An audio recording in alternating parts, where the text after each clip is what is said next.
Hello ಗೆಳೆಯರೆ, ತಮ್ಮೆಲ್ಲರಿಗೂ ಗುರುದೀಕ್ಷಾ IAS ಪ್ರಸ್ತುತಪಡಿಸುವ ದಿ ಹಿಂದೂ ನ್ಯೂಸ್ ಪೇಪರಲ್ಲಿ ಬಂದಂತಹ ಎಡಿಟೋರಿಯಲ್ ಅನಾಲಿಸಿಸ್ ಕಾರ್ಯಕ್ರಮಕ್ಕೆ ಸ್ವಾಗತ. ಸೊ ಇವತ್ತು ನಾವು ಆಗಸ್ಟ್ 26, 2021 ನ್ಯೂಸ್ ಪೇಪರಲ್ಲಿ ಬಂದಂತಹ ಮುಖ್ಯವಾದ ಎಡಿಟೋರಿಯಲ್ಸ್ಗಳ ವಿಶ್ಲೇಷಣೆಯನ್ನು ನೋಡಲಿದ್ದೇವೆ. ಇಂದಿನ ಮೊದಲನೇ ಎಡಿಟೋರಿಯಲ್ ಆಗಿರುವಂಥದ್ದು negotiating the new global climate policy.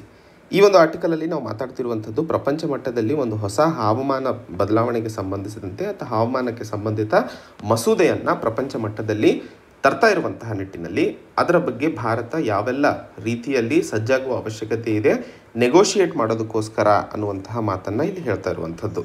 So ಆ ಒಂದು ನಿಟ್ಟಿನಲ್ಲಿ ಏನದು ಹೊಸದಾದ ಪಾಲಿಸಿ ಕ್ಲೈಮೇಟ್ ಚೇಂಜಿಗೆ ಸಂಬಂಧಿಸಿದಂತೆ ತರ್ತಾ ಇದ್ದೀವಿ ಆ್ಯಂಡ್ ಭಾರತ ಇದಕ್ಕೆ ಹೇಗೆ ಸಮರ್ಥಿಸಿಕೊಳ್ಳುವ ಅವಶ್ಯಕತೆ ಇದೆ ಅನ್ನುವಂಥದ್ದನ್ನು ಮಾತಾಡುವಂಥದ್ದು.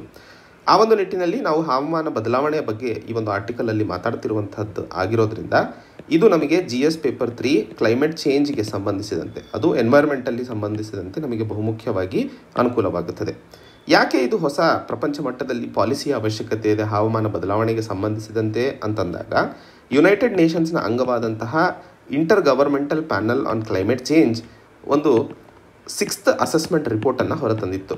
ಆ ಒಂದು ಅಸೆಸ್ಮೆಂಟ್ ರಿಪೋರ್ಟ್ನಲ್ಲಿ ಬಹುಮುಖ್ಯವಾಗಿ ಏನಾದರೂ ನಾವು 1.5 ಡಿಗ್ರಿ ಸೆಲ್ಸಿಯಸ್ ಪ್ರೀ ಇಂಡಸ್ಟ್ರಿಯಲ್ ಲೆವೆಲ್ಗೆ ಕಂಪೇರ್ ಮಾಡಿದ್ದ ಭೂಮಿಯ ತಾಪಮಾನವನ್ನು ತಡೆ ಹಿಡಿದೇ ಇದ್ದಿದ್ದಲ್ಲಿ ಬಹಳ ದೊಡ್ಡ ಮಟ್ಟದ ಅನಾಹುತವನ್ನು ಕಾಣಲು ಕಾರಣವಾಗುತ್ತದೆ ಅನ್ನುವಂತಹ ಎಚ್ಚರಿಕೆಯನ್ನು ಕೊಟ್ಟಿತ್ತು. ಆ ಒಂದು ನಿಟ್ಟಿನಲ್ಲಿ ಹವಾಮಾನ ಬದಲಾವಣೆ ಬಹುದೊಡ್ಡ ಸೀರಿಯಸ್ ಟಾಪಿಕ್ ಆಗಿ ಇವತ್ತು ಪ್ರಪಂಚದಲ್ಲಿ ನಿಂತಿದೆ. ಅದಕ್ಕೋಸ್ಕರ ಹೊಸ ಗ್ಲೋಬಲ್ ಪಾಲಿಸಿಯನ್ನು ತರಲಾಗ್ತಿದೆ. ಎಲ್ಲ ರಾಷ್ಟ್ರಗಳು ಒಂದಾಗಿ ಇದನ್ನು ತಡೆ ಹಿಡಿಯುವ ಅವಶ್ಯಕತೆ ಇದೆ ಅಂತ ಹೇಳಿ. ಈ ಒಂದು ಪಾಲಿಸಿಯಲ್ಲಿ ನಾವು ನೆಟ್ ಝೀರೋ ಅನ್ನುವಂತಹ ಕಾನ್ಸೆಪ್ಟ್ ಬಗ್ಗೆ ಮಾತಾಡ್ತೀವಿ. ಅಂದರೆ ನೆಟ್ ಝೀರೋ ಅಂತಂದರೆ, ಸಪೋಸ್ ಭಾರತ ಸುಮಾರು 10 ton carbon dioxide industry, vehicles ಅಂತಂದರೆ 2 ವೀಲರ್ 4 ವೀಲರ್ ಅವೆಲ್ಲ ಎಷ್ಟು ಕಾರ್ಬನ್ ಡೈಆಕ್ಸೈಡ್, ಕಾರ್ಬನ್ ಮೊನಾಕ್ಸೈಡು ಮತ್ತು ಕನ್ಸ್ಟ್ರಕ್ಷನ್ ಆ್ಯಕ್ಟಿವಿಟೀಸು. ಕನ್ಸ್ಟ್ರಕ್ಷನ್ ಯಾಕೆ ಲೆಕ್ಕಕ್ಕೆ ತಗೊಂತೀವಿ? ಯಾಕೆ ಅಂತಂದರೆ ಸಿಮೆಂಟ್ ಉತ್ಪಾದನೆ ಮಾಡಬೇಕಾದ್ರೆ ಒಂದಿಷ್ಟು ಗ್ರೀನ್ ಹೌಸ್ ಗ್ಯಾಸಸ್ ಹೊರಗೆ ಬರ್ತವೆ, ಸ್ಟೀಲ್ ಪ್ರೊಡಕ್ಷನ್ ಮಾಡಬೇಕಾದ್ರೆ ಒಂದಿಷ್ಟು ಗ್ರೀನ್ ಹೌಸ್ ಗ್ಯಾಸಸ್ ಹೊರಗೆ ಬರ್ತವೆ. ಸೊ ಒಟ್ಟು ಭಾರತದಿಂದ ಎಷ್ಟು ton carbon dioxide, carbon monoxide ಹೊರಬರುತ್ತದೆಯೋ ಆ ಅಷ್ಟು ಕಾರ್ಬನ್ ಡೈಆಕ್ಸೈಡ್, ಕಾರ್ಬನ್ ಮೊನಾಕ್ಸೈಡನ್ನು ನಮ್ಮ ದೇಶದಲ್ಲಿರುವಂತಹ ಕಾಡು ಮತ್ತು ಸಮುದ್ರ ಇದನ್ನು ರೆಪ್ಲೆನಿಶ್ ಅಂದರೆ ಎಳ್ಕೊಂಡಾಗ ಒಟ್ಟು ತಿನ್ನೋದು ಹಾಗೂ ಉತ್ಪಾದನೆ ಮಾಡೋದು ಎರಡು ಸಮವಾದಾಗ ಅದನ್ನು ನಾವು ನೆಟ್ ಝೀರೋ ಅಂತೀವಿ. ಸೊ ಇಲ್ಲಿ ಪಾಲಿಸಿಯಲ್ಲಿ ಹೊಸದಾಗಿ ಮಾತಾಡ್ತಾ ಇರುವಂಥದ್ದು ಅಥವಾ ಪ್ರಪಂಚ ಮಟ್ಟದಲ್ಲಿ ಈ ಒಂದು ನೆಟ್ ಝೀರೋ ಅನ್ನು ಇವತ್ತು ಪ್ರೆಸೆಂಟ್ ಎಮಿಷನ್ ಎಷ್ಟಿದೆ, ಇವತ್ತು ಭಾರತ ಎಷ್ಟು ಕಾರ್ಬನ್ ಡೈಆಕ್ಸೈಡ್, ಕಾರ್ಬನ್ ಮೊನಾಕ್ಸೈಡ್ನ ಹೊರತರ್ತಾ ಇದೆಯೋ ಅದನ್ನು ನೆಟ್ ಝೀರೋಗೆ ತಗೊಂಡು ಹೋಗುವ ಅವಶ್ಯಕತೆ ಇದೆ ಅನ್ನುವಂಥದ್ದನ್ನು ಈ ಪಾಲಿಸಿ ಮಾತಾಡ್ತಿದೆ. ಕರೆಂಟ್ ಎಮಿಷನ್ ಅನ್ನುವಂಥದ್ದು ನೆನ್ಪಿಟ್ಕೊಳ್ಳಿ, ಇದು ಬಹಳ ಇಂಪಾರ್ಟೆಂಟ್ ವರ್ಡ್. ಯಾಕೆ ಕರೆಂಟ್ ಎಮಿಷನ್ ಅಂತ ಹೇಳ್ತಾ ಇದ್ದೀನಿ? ಹಿಂದೆ ಎಲ್ಲ ಪ್ಯಾರಿಸ್ ಕ್ಲೈಮೇಟಲ್ಲಿ ಮಾತಾಡಿರುವಂಥದ್ದು ಪ್ರೀ ಇಂಡಸ್ಟ್ರಿಯಲ್ ಲೆವೆಲ್ಗೆ ಮಾತಾಡ್ತಾ ಇದ್ವಿ. ಅಂದರೆ ಇಂಡಸ್ಟ್ರಿಯಲ್ ಲೆವೆಲ್ಗಿಂತ ಮುಂಚೆ ಇದ್ದಂತಹ ಟೆಂಪರೇಚರನ್ನು 1.5 ಡಿಗ್ರಿ ಸೆಲ್ಸಿಯಸ್ಸಿಗೆ ತಡೆ ಹಿಡಿಯುವ ಅವಶ್ಯಕತೆ ಇದೆ ಅನ್ನುವಂಥದ್ದು ಬೇಸ್ ರೆಫರೆನ್ಸ್ ಇತ್ತು. ಸೊ ಇವತ್ತು ಆ ಒಂದು ಬೇಸ್ ರೆಫರೆನ್ಸನ್ನು ಅಚೀವ್ ಮಾಡೋದಕ್ಕೋಸ್ಕರ ಇವತ್ತಿನ ಸಮಯದಲ್ಲಿ ರಾಷ್ಟ್ರಗಳು US, UK, ಕೆನಡಾ ಎಲ್ಲ ರಾಷ್ಟ್ರಗಳು ಎಷ್ಟು ಕಾರ್ಬನ್ ಡೈಆಕ್ಸೈಡ್, ಕಾರ್ಬನ್ ಮೊನಾಕ್ಸೈಡನ್ನು ಹೊರಹಾಕ್ತಿದ್ದಾವೋ ಅದನ್ನು ನೆಟ್ ಝೀರೋಗೆ ತಗೊಂಡು ಹೋಗುವ ಅವಶ್ಯಕತೆ ಇದೆ ಅನ್ನುವಂಥದ್ದನ್ನು ಈ ಗ್ಲೋಬಲ್ ಪಾಲಿಸಿ ಹೇಳ್ತಾ ಇರುವಂಥದ್ದು. ಸೊ ಈ ಒಂದು ನೆಟ್ ಝೀರೋ ಎಮಿಷನ್ ಪ್ರೆಸೆಂಟ್ ಅಥವಾ ಕರೆಂಟ್ ಎಮಿಷನನ್ನು ಬೇಸಾಗಿ ಇಟ್ಕೊಂಡು ಮಾಡುವ ಅವಶ್ಯಕತೆ ಇದೆ ಅನ್ನುವಂತಹ ಪ್ರಪೋಸಲನ್ನು ಕೊಡ್ತಾ ಇರುವಂಥದ್ದು G7 ರಾಷ್ಟ್ರಗಳು. ಆದರೆ ಈ G7 ರಾಷ್ಟ್ರಗಳು ಹೇಳ್ತಾ ಇರುವಂತಹ ಪ್ರಪೋಸಲು 2050 ಈ ನೆಟ್ ಝೀರೋವನ್ನು ಅಚೀವ್ ಮಾಡುವ ಅವಶ್ಯಕತೆ ಇದೆ ಅಂತ. ಬಟ್ ಈಗ ಕರೆಂಟ್ ಎಮಿಷನ್ ಅಂತ ಲೆಕ್ಕಕ್ಕೆ ತಗೊಂಡ್ರೆ, ಉದಾಹರಣೆಗೆ ಇದಕ್ಕಿಂತ ಮುನ್ನ ಇಂಡಸ್ಟ್ರಿಯಲ್ ರೆವಲ್ಯೂಷನ್ ಇಂಗ್ಲೆಂಡಲ್ಲಿ ಶುರುವಾಗಿತ್ತು. ಆ ಸಮಯದಲ್ಲಿ ಎಲ್ಲ ಡೆವಲಪ್ಡ್ ರಾಷ್ಟ್ರಗಳು ಏನೆಲ್ಲ ಕಾರ್ಬನ್ ಬಜೆಟ್, ಇಲ್ಲಿ ಕಾರ್ಬನ್ ಬಜೆಟ್ ಅನ್ನುವಂತಹ ಹೊಸ ಪದ, ಕಾರ್ಬನ್ ಬಜೆಟ್ ಅಂತಂದರೆ ಒಟ್ಟು ಎಷ್ಟು ಸಂಖ್ಯೆ ಅಥವಾ ಎಷ್ಟು ಮಟ್ಟಕ್ಕೆ ನಾವು ಕಾರ್ಬನ್ ಡೈಆಕ್ಸೈಡ್ ಸ್ಪೇಸ್ ಅಥವಾ ಕಾರ್ಬನ್ ಸ್ಪೇಸ್ ಇವತ್ತು ಪ್ರಪಂಚದಲ್ಲಿ ಇದೆ ಅದನ್ನು ಉಪಯೋಗಿಸಬಹುದು ಅನ್ನುವಂಥದ್ದು. ಉದಾಹರಣೆಗೆ ಈಗ ಪ್ಯಾರಿಸ್ ಕ್ಲೈಮೇಟ್ನ ಅಡಿಯಲ್ಲಿ 400 ಗಿಗಾ ಟನ್ಸ್ಗಳ ಕಾರ್ಬನ್ ಸ್ಪೇಸ್ ಅಥವಾ ಕಾರ್ಬನ್ ಬಜೆಟ್ ನಮಗೆ ಅವೈಲೇಬಲ್ ಇದೆ ಅನ್ನುವಂಥದ್ದು. ಈಗ ನಾವು ಅಂದ್ಕೊಂಡಿರೋದು 1.5 ಡಿಗ್ರಿ ಸೆಲ್ಸಿಯಸ್ಸಿಗೆ ಪ್ರಪಂಚದ ಅಥವಾ ಭೂಮಿಯ ತಾಪಮಾನವನ್ನು ತಡೆ ಹಿಡಿಯುವ ಅವಶ್ಯಕತೆ ಇದೆ ಅಂತ. ಸೊ ಎಲ್ಲ ರಾಷ್ಟ್ರಗಳು ಸೇರಿ 400 ಗಿಗಾ ಟನ್ಸ್ಗಳಷ್ಟು ಕಾರ್ಬನ್ ಡೈಆಕ್ಸೈಡನ್ನು ಹೊರಹಾಕಬಹುದು, ಅದಕ್ಕಿಂತ ಜಾಸ್ತಿ ಹಾಕೋಕ್ಕೆ ಅವಕಾಶವಿಲ್ಲ. ಸೊ ಇದು ಕಾರ್ಬನ್ ಬಜೆಟ್, ಅರ್ಥ ಆಯ್ತಲ್ಲ. ಸೊ ಕಾರ್ಬನ್ ಸ್ಪೇಸ್ ಅಂತಂದರೆ ಯಾವ ರಾಷ್ಟ್ರ ಎಷ್ಟರ ಮಟ್ಟಿಗೆ ಕಾರ್ಬನ್ ಡೈಆಕ್ಸೈಡನ್ನು ಹೊರಹಾಕಬಹುದು. ಈಗ ಉದಾಹರಣೆಗೆ ಪ್ರಪಂಚದಲ್ಲಿ ಭಾರತ ಒಟ್ಟು ಆವ್ರೇಜ್ 1.96 ಟನ್ಗಳಷ್ಟು ಹೊರಹಾಕ್ತಾ ಇರುವಂಥದ್ದು carbon dioxide, carbon monoxide. World average ಎಷ್ಟಿರೋದು? ಪ್ರಪಂಚ ಮಟ್ಟದ ಆವ್ರೇಜ್ ತಗೊಂಡಾಗ 6.55 ಟನ್ಗಳಷ್ಟಾಗಿರುತ್ತದೆ. ಅಂದರೆ ವರ್ಲ್ಡ್ ಆವ್ರೇಜ್ಗಿಂತ ಭಾರತ ಉತ್ಪಾದಿಸುತ್ತಿರುವಂತಹ ಕಾರ್ಬನ್ ಡೈಆಕ್ಸೈಡ್, ಕಾರ್ಬನ್ ಮೊನಾಕ್ಸೈಡ್ ಬಹಳ ಕಡಿಮೆ ಆಗಿದೆ ಅಥವಾ ಕಡಿಮೆ ಇದೆ ಅನ್ನುವಂಥದ್ದು. US, ಕೆನಡಾ ಮತ್ತು ಆಸ್ಟ್ರೇಲಿಯಾ ತಗೊಂಡಾಗ ಇವು ಉತ್ಪಾದನೆ ಮಾಡ್ತಾ ಇರುವಂತಹ ಕಾರ್ಬನ್ ಡೈಆಕ್ಸೈಡ್ ಈ 6.55ಕ್ಕಿಂತ 2ರಷ್ಟಿದೆ. ಅಂದರೆ ಸುಮಾರು 13 ಟನ್ 14 ಟನ್ ಕಾರ್ಬನ್ ಡೈಆಕ್ಸೈಡ್ ಹೊರ ಹಾಕ್ತಾ ಇದೆ. ಅದೇ ನಿಟ್ಟಿನಲ್ಲಿ UK ಮತ್ತು ಫ್ರಾನ್ಸ್ ನೋಡಿದಾಗಲೂ 6.55ಕ್ಕಿಂತ ಜಾಸ್ತಿ ಉತ್ಪಾದನೆ ಮಾಡ್ತಿದ್ದಾವೆ. ಚೈನಾ 6.4 ಟನ್ ಇದೆ, ಒಂದಿಷ್ಟು ಸ್ವಲ್ಪ ಕಡಿಮೆ ಇದೆ. ಸೊ ಈ ಎಲ್ಲ ರಾಷ್ಟ್ರಗಳು ಉತ್ಪಾದಿಸ್ತಿರುವಂತಹ ಕಾರ್ಬನ್ ಡೈಆಕ್ಸೈಡ್, ಕಾರ್ಬನ್ ಮೊನಾಕ್ಸೈಡ್ ಭಾರತಕ್ಕಿಂತಲೂ ಬಹಳ ದೊಡ್ಡ ಮಟ್ಟದಲ್ಲಿ ಜಾಸ್ತಿ ಇದೆ. ಆ್ಯಂಡ್ ಈ ರಾಷ್ಟ್ರಗಳು ತಮ್ಮ ಆರ್ಥಿಕ ವ್ಯವಸ್ಥೆ, ತಮ್ಮ ರಾಷ್ಟ್ರದಲ್ಲಿ ಇರುವಂತಹ ಲೈಫ್ ಸ್ಟೈಲನ್ನು ಮೇಂಟೈನ್ ಮಾಡೋದಕ್ಕೋಸ್ಕರ ಕಾರ್ಬನ್ ಡೈಆಕ್ಸೈಡ್ನ ಇಷ್ಟು ವರ್ಷಗಳ ಕಾಲ ದುರುಪಯೋಗ ಪಡಿಸ್ಕೊಂಡಿದ್ದಾರೆ. ಭಾರತ ಡೆವಲಪಿಂಗ್ ರಾಷ್ಟ್ರವಾಗಿದ್ದು ಇವತ್ತಿನ ಎಮಿಷನ್ಗೆ ನೀವು ನೆಟ್ ಝೀರೋಗೆ ಹೋಗಬೇಕು ಅಂತಂದರೆ ಭಾರತದ ಅರ್ಬನೈಸೇಷನ್ ಆಗಿರಬಹುದು.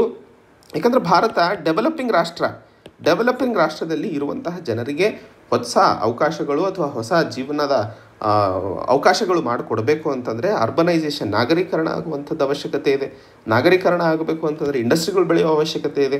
ಇಂಡಸ್ಟ್ರಿಗಳು ಬೆಳಿಬೇಕು ಅಂತಂದರೆ ಆಬ್ವಿಯಸ್ಲಿ ಕಾರ್ಬನ್ ಡೈಆಕ್ಸೈಡ್ ಇನ್ನೂ ಜಾಸ್ತಿ ಆಗುತ್ತೆ ಹೊರತು ಕಡಿಮೆ ಮಾಡೋಕ್ಕೆ ಸಾಧ್ಯವಾಗೋದಿಲ್ಲ. ಇನ್ನೊಂದು ಕಡೆ ಅರ್ಬನೈಸೇಷನ್ಗೆ ಏನು ಬೇಕು? ಸಿಮೆಂಟ್ ಬೇಕು, ಸ್ಟೀಲ್ ಪ್ರೊಡಕ್ಷನ್ ಬೇಕು. ಇವೆಲ್ಲವೂ ಅದಲ್ಲದೆ ಇನ್ಫ್ರಾಸ್ಟ್ರಕ್ಚರ್ ಡೆವಲಪ್ಮೆಂಟು ಆಗಬೇಕಾಗುತ್ತೆ. ಸೊ ಇಲ್ಲಿ ಭಾರತ ಹೇಳ್ತಾ ಇರುವಂಥದ್ದು G7 ಏನು ಪ್ರಪೋಸಲ್ ಹಾಕಿದೆ, ಕರೆಂಟ್ ಎಮಿಷನ್ ಇವತ್ತಿನ ಗ್ರೀನ್ ಹೌಸ್ ಗ್ಯಾಸಸ್ಗಳು ಎಷ್ಟರ ಮಟ್ಟಿಗೆ ಹೊರಬರ್ತಾ ಇದ್ದಾವೋ ಅವುಗಳನ್ನು ಕಡಿಮೆ ಮಾಡಿ 2050ರಷ್ಟೊತ್ತಿಗೆ ನೆಟ್ ಝೀರೋ ಎಲ್ಲ ರಾಷ್ಟ್ರಗಳು ಮಾಡುವ ಅವಶ್ಯಕತೆ ಇದೆ ಅನ್ನುವಂತಹ ಪ್ರಪೋಸಲನ್ನು ಮುಂದಿಡ್ತಾ ಇದೆಯೋ ಅದು ಭಾರತದಂತಹ ಡೆವಲಪಿಂಗ್ ರಾಷ್ಟ್ರಗಳಿಗೆ ಮೋಸವಾಗುತ್ತೆ ಹೊರತು US, Canada, Australia, UK, France ಇವೆಲ್ಲವೂ ಆವ್ರೇಜ್ಗಿಂತ ಜಾಸ್ತಿ ಇದ್ದು ಇವರು ಲಾಭವನ್ನು ಅಥವಾ ಇವರು ಆ್ಯಕ್ಚುಲಿ ಪ್ರಪಂಚದಲ್ಲಿ ಹವಾಮಾನ ಬದಲಾವಣೆಗೆ ಮುಖ್ಯ ಕಾರಣಕರ್ತರು. ಆ್ಯಂಡ್ ಇವರಿಗೆ ಹೆಚ್ಚಿನ ಹೊರೆಯನ್ನು ಹಾಕಬೇಕೇ ಹೊರತು ಡೆವಲಪಿಂಗ್ ರಾಷ್ಟ್ರಗಳಿಗೆ ಅಲ್ಲ ಅನ್ನುವಂಥದ್ದು ಇಲ್ಲಿ ಮುಖ್ಯವಾದ ಚರ್ಚೆಯಾಗಿರುತ್ತದೆ. ಯಾಕಂದರೆ 1950ರಿಂದ 2000ವರೆಗೆ US ಮತ್ತು ಯುರೋಪ್ ರೀಜನ್ಗಳಲ್ಲಿ ಹೆಚ್ಚಿನ ಇನ್ಫ್ರಾಸ್ಟ್ರಕ್ಚರ್ ಡೆವಲಪ್ಮೆಂಟ್ಗಳು ಮಾಡ್ಕೊಂಡ್ರು. ಕಾರ್ಬನ್ ಡೈಆಕ್ಸೈಡ್ ಅಥವಾ ಕಾರ್ಬನ್ ಮೊನಾಕ್ಸೈಡ್ ಹೆಚ್ಚಿಗೆ ಉತ್ಪಾದನೆ ಆಗುವಂಥದ್ದೇ ಈ ಒಂದು ಇನ್ಫ್ರಾಸ್ಟ್ರಕ್ಚರ್ ಡೆವಲಪ್ಮೆಂಟಿಂದ, ಸಿಮೆಂಟ್ ಮತ್ತು ಸ್ಟೀಲ್ ಫ್ಯಾಕ್ಟ್ರಿಗಳಿಂದ. ಅವು ಎರಡೂ ಬಹಳ ದೊಡ್ಡ ಮಟ್ಟದಲ್ಲಿ ನಡೆದು ಡೆವಲಪ್ಡ್ ರಾಷ್ಟ್ರಗಳಲ್ಲಿ ಅವರೆಲ್ಲ ಉಪಯೋಗಿಸ್ಕೊಂಡ್ಬಿಟ್ಟಾರೆ.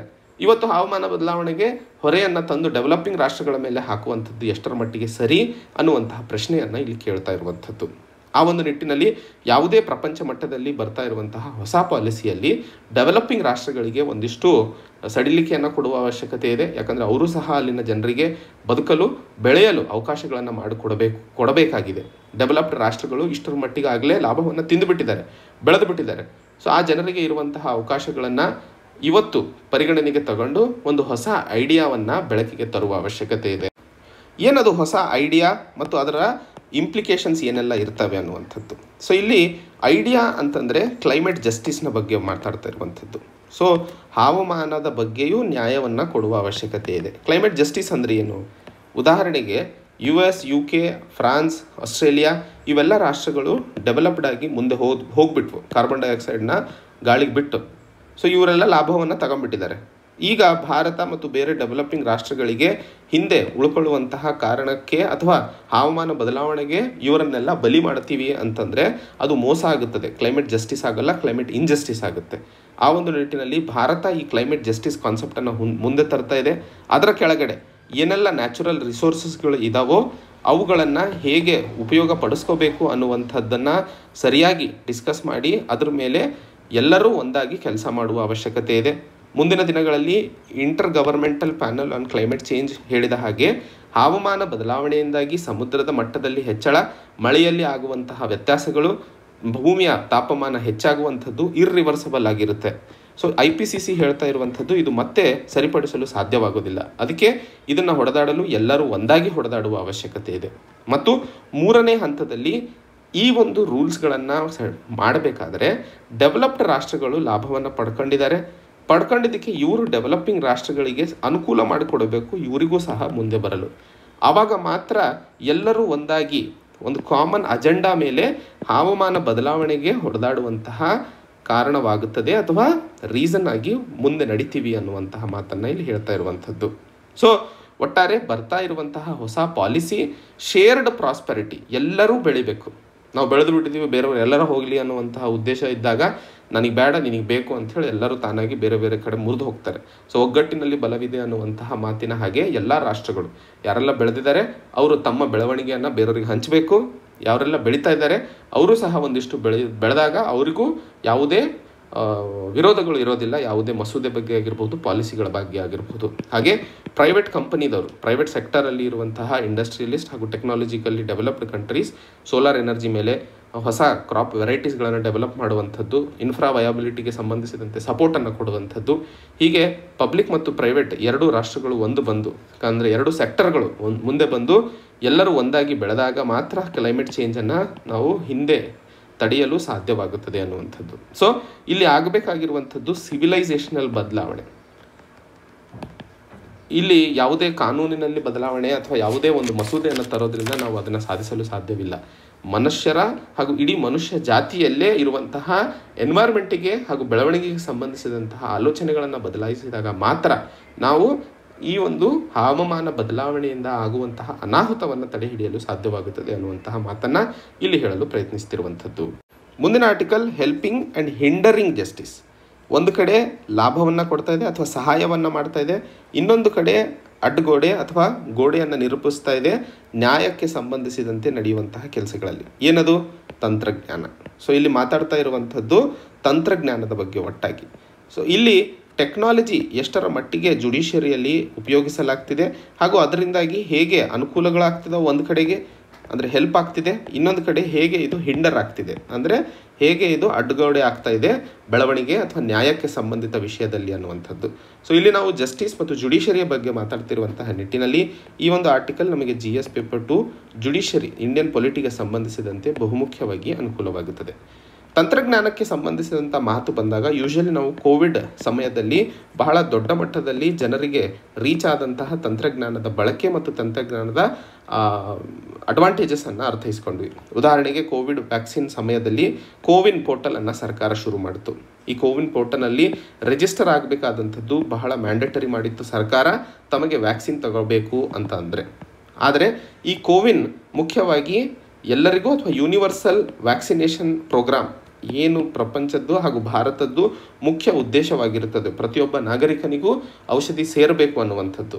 ಈ ರೀತಿಯ ಕೋವಿನ್ ಆನ್ಲೈನ್ ಟೆಕ್ನಾಲಜಿಯನ್ನು ಮ್ಯಾಂಡೇಟರಿ ಮಾಡಿದ್ದಾಗಿಂದ ಭಾರತದಲ್ಲಿ ಇರುವಂತಹ ಇಂಟರ್ನೆಟ್ ಪೆನಿಟ್ರೇಷನ್ ಕಡಿಮೆ ಇದೆ. ಎಲ್ಲರ ಹತ್ರ ಫೋನ್ ಇದೆ, ಬಟ್ ಇಂಟರ್ನೆಟ್ ಇಲ್ಲ. ಹಾಗೂ ಇಂಟರ್ನೆಟನ್ನು ಉಪಯೋಗಿಸಿದರೂ ಹೇಗೆ ಡಿಜಿಟಲ್ ಪ್ಲ್ಯಾಟ್ಫಾರ್ಮನ್ನು ಉಪಯೋಗಿಸ್ಕೋಬೇಕು ಅನ್ನುವಂಥದ್ದು ಜ್ಞಾನವಿಲ್ಲ. ಹಾಗೂ ಇಂಟರ್ನೆಟ್ ಸ್ಪೀಡ್ನಲ್ಲಿ ಇರುವಂತಹ ವ್ಯತ್ಯಾಸಗಳು, ಈ ಮೂರು ಮುಖ್ಯ ಕಾರಣಗಳು ಭಾರತದಲ್ಲಿ ವ್ಯಾಕ್ಸಿನೇಷನನ್ನು ಮುಂದೆ ಹೋಗುವಂಥದ್ದನ್ನು ತಡೆ ಹಿಡಿತಾ ಇತ್ತು. ಸಾಮಾನ್ಯ ಜನರಿಗೆ ಅಥವಾ ದೇಶದಲ್ಲಿ ಇರುವಂತಹ ಬಹಳ ದೊಡ್ಡ ಮಟ್ಟದ ಜನರಿಗೆ ವ್ಯಾಕ್ಸಿನೇಷನ್ ರೀಚ್ ಆಗಲೇ ಸಾಧ್ಯವಾಗಿರಲಿಲ್ಲ. ಆ ಒಂದು ಕಾರಣಕ್ಕೆ ಸರ್ವೋಚ್ಚ ನ್ಯಾಯಾಲಯವು ಕಂಡಂತಹ ಅಥವಾ ಕೊಟ್ಟಂತಹ ಮಾರ್ಗದರ್ಶನದ ಆಧಾರದ ಮೇಲೆ ಈ ಒಂದು ಕೋವಿನ್ ರಿಜಿಸ್ಟ್ರೇಷನನ್ನು ಮ್ಯಾಂಡೇಟರಿ ಏನಿತ್ತು ಅದನ್ನು ತೆಗೆದುಹಾಕಿ ಸಾಮಾನ್ಯ ಜನರು ಡೈರೆಕ್ಟಾಗಿ ಹೋಗಿ ವ್ಯಾಕ್ಸಿನ್ ತಗೋಬಹುದು ಅನ್ನುವಂತಹ ಪ್ರಾವಧಾನವನ್ನು ಮಾಡಿತು. ಹಾಗೆಯೇ ಕೋವಿಡ್ ಸಮಯದಲ್ಲಿ ಇನ್ನೊಂದು ಅತಿ ಮುಖ್ಯವಾಗಿ ನಿಂತು ಹೋದ ವ್ಯವಸ್ಥೆ ಅಂತಂದರೆ ನ್ಯಾಯಾಲಯಗಳು ನಿಂತು ಹೋದ ಕಾರಣಕ್ಕೆ, ಯಾಕಂದರೆ ಆರೋಗ್ಯ ಜನರಿಗೆ ಎಷ್ಟರ ಮಟ್ಟಿಗೆ ಇಂಪಾರ್ಟೆಂಟ್ ಇರುತ್ತದೆಯೋ ಆ ಒಂದು ಸಂದರ್ಭದಲ್ಲಿ ನ್ಯಾಯವೂ ಸಹ ಅವರ ಜೀವನದಲ್ಲಿ ಅಷ್ಟೇ ಮೂಲಭೂತ ವ್ಯವಸ್ಥೆ ಆಗಿರುತ್ತದೆ. ಆ ಒಂದು ನಿಟ್ಟಿನಲ್ಲಿ ಮೇ 2020ರಲ್ಲಿ ಸರ್ವೋಚ್ಚ ನ್ಯಾಯಾಲಯವು ಒಂದು ಹೊಸ ಫೈಲಿಂಗ್ ಸಿಸ್ಟಮನ್ನು ಜಾರಿಗೆ ತಂತು ಮತ್ತು ಆರ್ಟಿಫಿಷಿಯಲ್ ಇಂಟೆಲಿಜೆನ್ಸ್ ಮೇಲೆ ಆಧಾರಿತ ರೆಫರೆನ್ಸಿಂಗ್ನ ಪಾಲಿಸಿಯನ್ನು ತಂತು. ಸೊ ಫೈಲ್ ಕೇಸಸ್ಗಳನ್ನು ತಾವು ಫೈಲ್ ಆನ್ಲೈನಲ್ಲಿ ಮಾಡಬಹುದು ಮತ್ತು ಆರ್ಟಿಫಿಷಿಯಲ್ ಇಂಟೆಲಿಜೆನ್ಸ್ ಬೇಸ್ಡ್ ರೆಫರೆನ್ಸಿಂಗನ್ನು ಮುಂದೆ ತಂತು. ಈ ಒಂದು ಕ್ರಮ ಅಥವಾ ನಡೆಯನ್ನು ಸರ್ವೋಚ್ಚ ನ್ಯಾಯಾಲಯ ತಗೊಂಡಿದ್ದು ಮೊದಲನೇದಾಗಿ ನ್ಯಾಯಾಲಯಗಳಲ್ಲಿ ಎಫಿಷಿಯನ್ಸಿಯನ್ನು ಹೆಚ್ಚಿಸುವಂತಹ ಕಾರಣಕ್ಕೆ, ಎರಡನೇದು ಟ್ರಾನ್ಸ್ಪರೆನ್ಸಿ ಮೂರನೇದು ಜಸ್ಟಿಸ್ ಅನ್ನುವಂಥದ್ದು ಇವತ್ತು ಏನು ಬಹಳ ದೊಡ್ಡ ಮಟ್ಟದಲ್ಲಿ ಕಾಸ್ಟ್ಲಿ ಆಗಿದೆ. ಅದು ಎಲ್ಲರಿಗೂ ಸಾಮಾನ್ಯ ಜನರಿಗೆ ಇವತ್ತು ನ್ಯಾಯ ತುಂಬ ದೊಡ್ಡ ಮೊತ್ತವನ್ನು ಕೊಡುವಂತಹ ಸ್ಥಿತಿಗೆ ಬಂದು ನಿಂತಿದೆ. ಆ ಒಂದು ನಿಟ್ಟಿನಲ್ಲಿ ಈ ಒಂದು ನಡೆ ಮುಖ್ಯವಾಗಿ ಈ 3 ಪ್ರಾವಧಾನಗಳನ್ನು ಸಾಮಾನ್ಯ ಜನರಿಗೆ ತಲುಪಿಸುವಂತಹ ನಿಟ್ಟಿನಲ್ಲಿ ಸರ್ಕಾರ ಕ್ರಮಗಳನ್ನು ಕೈಗೊಂಡಿತ್ತು. ಬಟ್ ಚಾಲೆಂಜಸ್ ಏನೇನು ಈ ಸಮಯದಲ್ಲೂ ನಾವು ಕಂಡಿರುವಂಥದ್ದು ನ್ಯಾಯಾಲಯಗಳಲ್ಲಿ? ಮೊದಲನೇದು ತಂತ್ರಜ್ಞಾನ. ಕೋವಿನ್ ಪೋರ್ಟಲ್ ಎಷ್ಟರ ಮಟ್ಟಿಗೆ ಜನರಿಗೆ ವಿರುದ್ಧವಾಗಿತ್ತೋ ಅದೇ ರೀತಿಯಲ್ಲಿ ನ್ಯಾಯಾಲಯಗಳಲ್ಲಿ ತಂದಂತಹ ಟೆಕ್ನಾಲಜಿಯು ಜನರಿಗೆ ಆಕ್ಸೆಸಬಲ್ ಇಲ್ಲದೆ ಇರೋ ಕಾರಣಕ್ಕೆ, ಇಂಟರ್ನೆಟ್ಟಲ್ಲಿ ಇರುವಂತಹ ವ್ಯತ್ಯಾಸಗಳಿಂದಾಗಿ, ಡಿಜಿಟಲ್ ಪೆನಿಟ್ರೇಷನಲ್ಲಿ ಇನ್ನೂ ಹಿಂದುಳಿದಂತಹ ಕಾರಣಕ್ಕೆ ಆ ಒಂದು ಟೆಕ್ನಾಲಜಿಯನ್ನು ನಾವು ಸರಿಯಾಗಿ ಅಥವಾ ಪೂರ್ಣ ರೂಪದಲ್ಲಿ ಉಪಯೋಗಿಸಲು ಸಾಧ್ಯವಾಗಿಲ್ಲ. ಆ್ಯಂಡ್ ಅತಿ ದೊಡ್ಡ ಸಮಸ್ಯೆ ಎಲ್ಲ ವೆಕೆನ್ಸಿಗಳು. ಎಷ್ಟು ದೊಡ್ಡ ಮಟ್ಟದಲ್ಲಿ ಭಾರತದಲ್ಲಿ ನ್ಯಾಯಾಲಯಗಳಲ್ಲಿ ಇರುವಂತಹ ವೆಕೆನ್ಸೀಸ್, ಖಾಲಿ ಇರುವಂತಹ ಹುದ್ದೆಗಳು, ಅವುಗಳಿಂದಾಗಿ ಕೇಸಸ್ಗಳು ಪೆಂಡಿಂಗೂ ಸಹ ಜಾಸ್ತಿ ಆಗ್ತಾ ಇದೆ ಅನ್ನುವಂಥದ್ದು ಇಲ್ಲಿ ಹೇಳಲು ಪ್ರಯತ್ನಿಸಿರುವಂಥದ್ದು. ಅದಕ್ಕೆ ಸಂಬಂಧಿಸಿದಂತೆ ಇಲ್ಲಿ ಇಂಡಿಯನ್ ಜಸ್ಟಿಸ್ ರಿಪೋರ್ಟ್ 2020 ಉಲ್ಲೇಖ ಮಾಡಲಾಗಿದೆ. ಇದರ ಅಡಿಯಲ್ಲಿ ಹೈಕೋರ್ಟ್ಗಳಲ್ಲಿ 2018-19 38% ಹುದ್ದೆಗಳು ಅಥವಾ ನ್ಯಾಯಾಧೀಶರ ಹುದ್ದೆಗಳು ಖಾಲಿ ಇದ್ವು. ಅದಕ್ಕಿಂತ ಕಡಿಮೆ ಇರುವಂತಹ ಅಥವಾ ಲೋವರ್ ಕೋರ್ಟ್ಸ್ಗಳಲ್ಲಿ 22% ಹುದ್ದೆಗಳು ಖಾಲಿ ಇದ್ವು ಅಂತ. ಸೊ ಇಷ್ಟು ಪಟ್ಟದಲ್ಲಿ ಹುದ್ದೆಗಳು ಖಾಲಿ ಇದ್ದಾಗ ನ್ಯಾಯ ಹೇಗೆ ಕೊಡಲು ಸಾಧ್ಯವಾಗುತ್ತೆ? ಹುದ್ದೆಗಳು ಖಾಲಿ ಇದ್ದಾಗ ಆಟೋಮೆಟಿಕಲಿ ಕೇಸ್ಗಳ ಫೈಲಿಂಗು ಜಾಸ್ತಿ ಆಗುತ್ತೆ. ಆ್ಯಂಡ್ ಮುಖ್ಯವಾಗಿ ಕೋವಿಡ್ ಸಮಯದಲ್ಲಿ 1 ವರ್ಷಗಳ ಕಾಲ ನ್ಯಾಯಾಲಯಗಳು ಕೆಲಸ ಮಾಡಲೇ ಸಾಧ್ಯವಾಗಿಲ್ಲ. ಯಾಕಂದರೆ ಆ ಸಮಯದಲ್ಲಿ ನ್ಯಾಯಾಲಯಗಳು ಓಪನ್ ಇಲ್ಲದೆ ಇರೋ ಕಾರಣಕ್ಕೆ. ಎಸ್, ಟೆಕ್ನಾಲಜಿ ನ್ಯಾಯವನ್ನು ಕೊಡಲು ಒಂದಿಷ್ಟು ಎಫೆಕ್ಟಿವ್ ಆಗಬಹುದು, ಬಟ್ ಪೂರ್ಣ ರೂಪದಲ್ಲಿ ಟೆಕ್ನಾಲಜಿಯ ಮೇಲೆ ನಿರ್ಭರವಾಗಿ ನಾವು ದೇಶದಲ್ಲಿ ನ್ಯಾಯ ವ್ಯವಸ್ಥೆಯನ್ನು ನಡೆಸಲು ಸಾಧ್ಯವಿಲ್ಲ ಅನ್ನುವಂಥದ್ದು. ಈ ಒಂದು ವ್ಯವಸ್ಥೆಯ ಬಗ್ಗೆ ಇವತ್ತು ನಾವು ಮಾತಾಡ್ತಾ ಇರುವಂತಹ ಮುಖ್ಯ ಕಾರಣ, ಸರ್ವೋಚ್ಚ ನ್ಯಾಯಾಲಯವು ಒಂದು ಲೇಟೆಸ್ಟ್ ವಿಷನ್ ಡಾಕ್ಯುಮೆಂಟ್ ಅಂದರೆ 2007 ಈ ಕೋರ್ಟ್ಸಿಗೆ ಸಂಬಂಧಿಸಿದಂತೆ ಫೇಸ್ 1 ಡಾಕ್ಯುಮೆಂಟನ್ನು ಹೊರತರಲಾಗಿತ್ತು. ನೆನ್ಪಿಟ್ಕೊಳ್ಳಿ, 2007. ಈಗ 2021 ಫೇಸ್ 3ಗೆ ಸಂಬಂಧಿಸಿದಂತೆ ಈ ಕೋರ್ಟ್ಸಿನ ಒಂದು ವಿಷನ್ ಡಾಕ್ಯುಮೆಂಟನ್ನು ಹೊರತಂದು ಇವತ್ತು ಡಿಜಿಟಲ್ ಪೆನಿಟ್ರೇಷನ್ ಅಥವಾ ಎಷ್ಟರ ಮಟ್ಟಿಗೆ ಜುಡಿಷರಿ ನ್ಯಾಯಾಲಯದ ವ್ಯವಸ್ಥೆ ಜನರಿಗೆ ಸೇರಲು ಸಾಧ್ಯವಾಗ್ತಿಲ್ಲ ಟೆಕ್ನಾಲಜಿಯ ಹಿನ್ನಡತೆಯಿಂದಾಗಿ, ಅವುಗಳನ್ನು ಸರಿಪಡಿಸುವಂತಹ ನಿಟ್ಟಿನಲ್ಲಿ ಕ್ರಮಗಳನ್ನು ಕೈಗೊಳ್ಳುತ್ತಾ ಇರುವಂತಹದ್ದು ಈ ವಿಷನ್ ಡಾಕ್ಯುಮೆಂಟಲ್ಲಿ ಹೇಳಲಾಗ್ತಿದೆ. ಬಟ್ ಇದು ಪೂರ್ಣ ರೂಪದಲ್ಲಿ ನಿಜವಾಗ್ಲೂ ಲಾಭದಾಯವಾಗಬೇಕು ಅಂತಂದರೆ ಸರಿಯಾಗಿ ಟ್ರೈನ್ಡ್ ಮ್ಯಾನ್ ಪವರನ್ನು ನ್ಯಾಯಾಲಯಗಳಲ್ಲಿ ಹೈರ್ ಮಾಡುವ ಅವಶ್ಯಕತೆ ಇದೆ. ಮತ್ತು ಏನೆಲ್ಲ ವ್ಯವಸ್ಥೆ ಇದೆಯೋ ಅದನ್ನು ನಮ್ಮ ಭಾರತದ ಸ್ಥಿತಿಗೆ ಸಂಬಂಧಿತವಾಗಿ ಅಥವಾ ಅನುಗುಣವಾಗಿ ಅದನ್ನು ಟೈಲರ್ ಮಾಡಿ ಸಿದ್ಧಗೊಳಿಸುವ ಅವಶ್ಯಕತೆ ಇದೆ.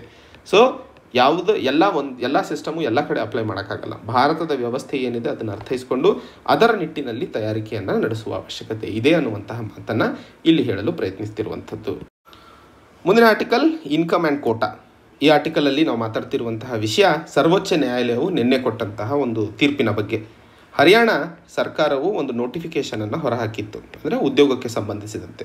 ಆ ಉದ್ಯೋಗದ ಸಂಬಂಧಿತ ನೋಟಿಫಿಕೇಷನ್ನಲ್ಲಿ 6 ಲಕ್ಷ ರೂಪಾಯಿಗಳ ಇನ್ಕಮ್ ಲಿಮಿಟನ್ನು ಹಾಕಿತ್ತು OBCಗಳಿಗೆ ಸಂಬಂಧಿಸಿದಂತೆ. ಇಲ್ಲಿ ಸರ್ವೋಚ್ಚ ನ್ಯಾಯಾಲಯವು ಹೇಳ್ತಾ ಇರುವಂಥದ್ದು, ಹರಿಯಾಣ ಸರ್ಕಾರ ಕೊಟ್ಟಿರುವಂತಹ ನೋಟಿಫಿಕೇಷನ್ನಲ್ಲಿ ಏನು ಬರೀ OBC ಅಂತ ಹೇಳಿ ಅಥವಾ ಅದರ್ ಬ್ಯಾಕ್ವರ್ಡ್ ಕ್ಲಾಸಸ್ ಅಂತ ಹೇಳಿ ಅವರನ್ನು ಪರಿಗಣನೆಗೆ ತಗೋಬೇಕು ಅಂತಂದರೆ 6 ಲಕ್ಷಕ್ಕಿಂತ ಕಡಿಮೆ ಆರ್ಥಿಕ ಆದಾಯ ಇರಬೇಕು ಅನ್ನುವಂಥದ್ದು ಹೇಳ್ತಾ ಇದೆಯೋ ಅದು ತಪ್ಪು.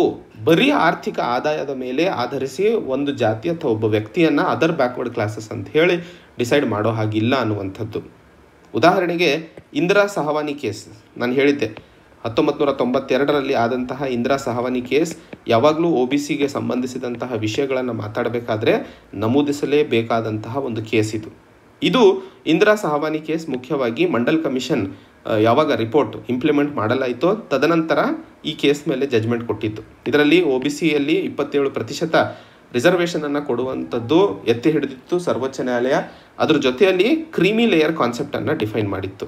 ಅಂದರೆ ಯಾರೆಲ್ಲ OBCಯಲ್ಲಿ ಬಹಳ ಚೆನ್ನಾಗಿ ಬೆಳೆದಿದ್ದಾರೆ ಸಾಮಾಜಿಕವಾಗಿ, ಶೈಕ್ಷಣಿಕವಾಗಿ ಮತ್ತು ಆರ್ಥಿಕವಾಗಿ, ಅವರನ್ನು ರಿಸರ್ವೇಷನ್ಗೆ ಒಳಪಡಿಸೋ ಹಾಗಿಲ್ಲ ಅನ್ನುವಂತಹ ಮಾತನ್ನು ಹೇಳಿತ್ತು. ಹಾಗೂ ಇಲ್ಲಿ ಬರೀ ಇನ್ಕಮನ್ನು ಒಂದೇ ಪರಿಗಣನೆಗೆ ತಗೊಳ್ಳದೆ ಯಾರೆಲ್ಲ ಸಾಂವಿಧಾನಿಕ ಕೆಲಸವನ್ನು ಮಾಡಿದ್ದಾರೆ, ಉದಾಹರಣೆಗೆ ಚೀಫ್ ಜಸ್ಟಿಸ್ ಆಫ್ ಇಂಡಿಯಾ ಆಗಿರ್ಬೋದು, ಚೀಫ್ ಎಲೆಕ್ಷನ್ ಕಮಿಷನರ್ ಆಗಿರ್ಬೋದು, CAG ಆಫೀಸರ್ ಆಗಿರಬಹುದು, ಇವರೆಲ್ಲರೂ ಸಾಂವಿಧಾನಿಕ ಪದದಲ್ಲಿದ್ದವರು. ಇವರ ಜೊತೆಯಲ್ಲಿ ಕೇಂದ್ರ ಮತ್ತು ರಾಜ್ಯ ಸರ್ಕಾರಗಳ ಅಡಿಯಲ್ಲಿ ಗ್ರೂಪ್ A ಆಫೀಸರ್ಗಳು ಬಹಳ ದೊಡ್ಡ ಮಟ್ಟದಲ್ಲಿ ಪ್ರಾಪರ್ಟಿ ಹೊಂದಿರುವಂಥವ್ರು, ಕೃಷಿ ಭೂಮಿಯನ್ನು ಹೊಂದಿರುವಂಥವ್ರು, ಇವರನ್ನೆಲ್ಲ ಹೊರತುಪಡಿಸಿ ಬೇರೆಯವರಿಗೆ ಈ ಒಂದು ಅವಕಾಶವನ್ನು ಮಾಡಿಕೊಡಬೇಕು ಅನ್ನುವಂಥದ್ದು ಇಂದಿರಾ ಸಹವಾನಿ ಕೇಸಲ್ಲಿ ಹೇಳಿತ್ತು. ಬಟ್ ಹರಿಯಾಣ ಸರ್ಕಾರ ಮಾಡಿರುವಂಥದ್ದು ಬರೀ ಆರ್ಥಿಕ ವ್ಯವಸ್ಥೆ ಅಥವಾ ಆರ್ಥಿಕ ಆದಾಯದ ಮೇಲೆ OBC ಕೆಟಗರಿಯನ್ನು ಕೊಡುತ್ತೇವೆ ಅನ್ನುವಂಥದ್ದು ತಾನು ಮಾಡಿದಂತಹ ತೀರ್ಪಿನ ವಿರುದ್ಧವಾಗಿದೆ ಅನ್ನುವಂತಹ ನಿಟ್ಟಿನಲ್ಲಿ ಅದನ್ನು ಹೊಡೆದು ಹಾಕಿರುವಂಥದ್ದು. ಸೊ ಇಲ್ಲಿ ಮುಖ್ಯವಾಗಿ ನೆನಪಿಟ್ಕೋಬೇಕಾಗಿರುವಂಥದ್ದು, ಸಾಮಾಜಿಕವಾಗಿ ಶೈಕ್ಷಣಿಕವಾಗಿ ಇದ್ದಂತಹ ಹಿನ್ನಡತೆಯ ಮೇಲೆ ಕೊಟ್ಟಂತಹ ರಿಸರ್ವೇಷನ್ ಬೆನಿಫಿಟ್ಗಳು ಇಂದಿರಾ ಸಹವಾನಿ ಕೇಸ್ ನಂತರ ಇನ್ಕಮನ್ನು ಸಹ ಪರಿಗಣನೆಗೆ ತಗೊಳ್ಳುವಂತಹ ಪ್ರಾವಧಾನ ಮಾಡಿತು, ಕ್ರೀಮಿ ನಾನ್ ಕ್ರೀಮಿ ಲೇಯರ್ ಅನ್ನುವಂಥದ್ದನ್ನು.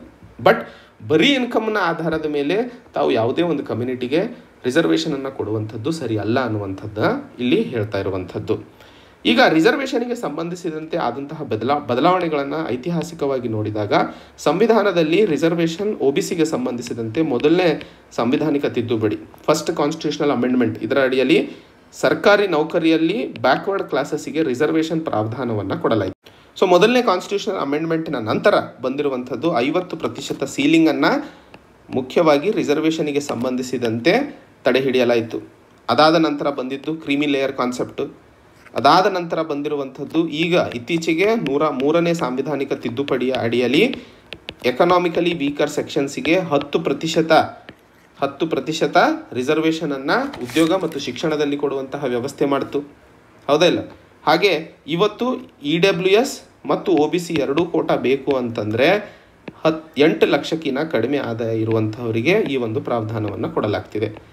ಬಟ್ ಇಲ್ಲಿ ಪ್ರಶ್ನೆ ಇಷ್ಟೇ ಅರ್ಥ ಮಾಡ್ಕೋಬೇಕಾಗಿರುವಂಥದ್ದು, ಸರ್ವೋಚ್ಚ ನ್ಯಾಯಾಲಯವು ಹೇಳ್ತಾ ಇರುವಂಥದ್ದು ಬರೀ ಆದಾಯದ ಆಧಾರದ ಮೇಲೆ ರಿಸರ್ವೇಷನ್ ಬೆನಿಫಿಟನ್ನು ಕೊಡುವಂಥದ್ದಿಲ್ಲ, ಅದರ ಜೊತೆಯಲ್ಲಿ ಬೇರೆ ಪ್ರಾವಧಾನಗಳನ್ನು ಸಹ ಪರಿಗಣನೆಗೆ ತಗೊಳ್ಳುವ ಅವಶ್ಯಕತೆ ಇದೆ.